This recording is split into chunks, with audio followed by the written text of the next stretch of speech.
تو ہاتھ ڈرامے کی نیکسٹ ایپیسوڈ میں کیا ہونے والا ہے؟ تو نیکسٹ ایپیسوڈ بہت ہی انٹرسٹنگ ہونے والی ہے، کیونکہ فریال کی سچائی اب سب گھر والوں کے سامنے آنے والی ہے۔ تو فریال جیسے ہی آفس سے میٹنگ کر کے جب گھر واپس آتی ہے تو شہرام کی ماں کو کچن میں کام کرتا ہوا دیکھ کر وہ فوراً کچن میں آتی ہے اور کہتی ہے، آنٹی آپ کام کیوں کر رہی ہیں؟ بس میں آ گئی ہوں، میں اب سب کچھ کر لوں گی۔ جس پر نشاط بیگم غصے سے کہتی ہے، اب کیا فائدہ تمہارے آنے کا، میں نے سارا کام کر لیا ہے، تمہیں تو اپنی آفس کی میٹنگ زیادہ امپورٹنٹ تھی۔ تو فریال، میں نے کبھی سوچا ہی نہیں تھا کہ تم ہمارے ساتھ اس طرح سے کرو گی، میں نے ہمیشہ تمہیں شانزے کی طرح پیار کیا، لیکن تم ہمارے بارے میں اتنا نیگیٹو سوچتی ہو، کیا تم بھی زینیا کی طرح مجھ سے میرا بیٹا چھیننا چاہتی ہو؟ تم نے میری بات کو کوئی اہمیت ہی نہیں دی۔ جس پر فریال کہتی ہے، آنٹی یہ آپ کیا کہہ رہی ہیں، میں کچھ سمجھی نہیں، مجھے بتائیں کیا کیا ہوا ہے؟ جس پر نشاط بیگم کہتی ہے کہ کیا تمہیں یاسمین نے نہیں بتایا تھا کہ آج میرے مہمان آ رہے ہیں؟ یہ سن کر فریال کہتی ہے، جی آنٹی مجھے یاسمین نے بتایا تھا، لیکن مجھے اس نے ایسا کچھ نہیں کہا تھا کہ مجھے آج آفس سے لیو لے لینی چاہیے۔ جس پر نشاط بیگم کہتی ہے کہ کیا تمہیں یاسمین نے یہ بھی نہیں کہا تھا کہ میں نے تمہیں آفس جانے سے روکا ہے؟ فریال یہ سن کر صاف انکار کرتی ہے اور کہتی ہے کہ یاسمین نے مجھے کچھ بھی نہیں بتایا۔ یاسمین بولو یہ سب کچھ کیا ہو رہا ہے؟ تم ہمارے درمیان میں لڑائی کیوں کروانا چاہتی ہو؟ تم یہ سب کچھ کس کے کہنے پر کہہ رہی ہو؟ جس پر یاسمین گھبرا جاتی ہے یہ سن کر اور فوراً کہتی ہے، نہیں بی بی جی مجھے معاف کر دیں، میں بتانا بھول گئی تھی، آپ نے انہیں آج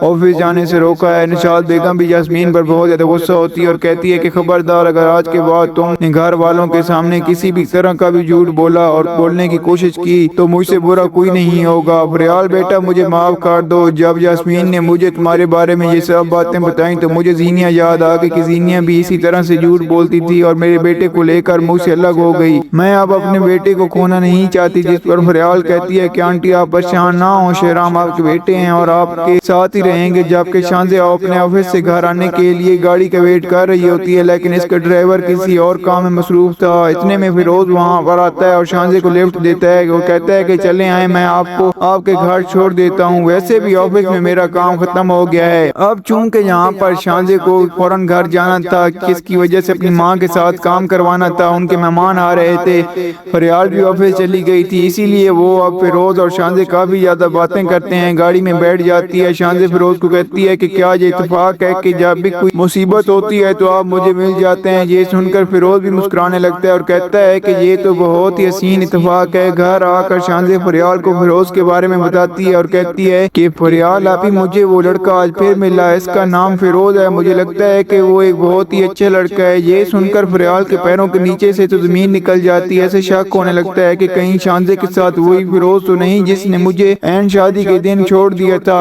کہیں فیروز شانزے سے بدلہ تو نہیں لے رہا۔ یہی خیالات یہاں پر فریال کے دماغ میں گھومنے لگتے ہیں اور وہ شانزے کو کہتی ہے کہ کسی پر بھی اندھا اعتماد مت کرنا، وہ کوئی بھی ہو۔ جبکہ دوسری طرف سیرا زینیا کو تھپڑ مارتی اور کہتی ہے کہ تمہاری اس گھر میں کوئی جگہ نہیں، تم جیو یا مرو، تمہیں رہنا دانش کے ساتھ ہی ہوگا، میرے گھر سے نکل جاؤ۔ جس پر زینیا غصے سے آ کر اس گھر سے نکل تو جائے گی، لیکن اب زینیا کو کچھ نہیں پتا کہ آخر اسے کہاں جانا ہے۔ اور تو آپ کو کیا لگتا ہے، کیا یہاں پر یاسمین یہاں پر ایکسپوز ہونے والی ہے؟ کیا یاسمین فریال کو زینیا کی ساری حقیقت بتا دے گی یا پھر زینیا کے کہنے پر فریال کو گھر سے نکلوا کر ہی لے گی؟ اور کیا یہاں پر یاسمین اپنی چال میں کامیاب ہو جائے گی یا نہیں؟ اور کیا یہاں پر جیسا کہ شانزے نے اب فریال کو یہاں پر فیروز کے بارے میں بتا دیا ہے، تو کیا فریال اب شانزے کو فیروز کے ساتھ ملنے دے گی یا نہیں؟ تو آپ کو جو بھی فیڈ بیک ہو میں کمنٹ میں ضرور دیجیے گا۔ اگر آپ کو ہماری ویڈیو اچھی لگی ہو تو ویڈیو کو لائک کر دیں اور ہمارے چینل کو سبسکرائب کر دیں تاکہ آنے والی مزید ویڈیوز آپ کو دیکھنے کو ملتی رہیں۔ شکریہ۔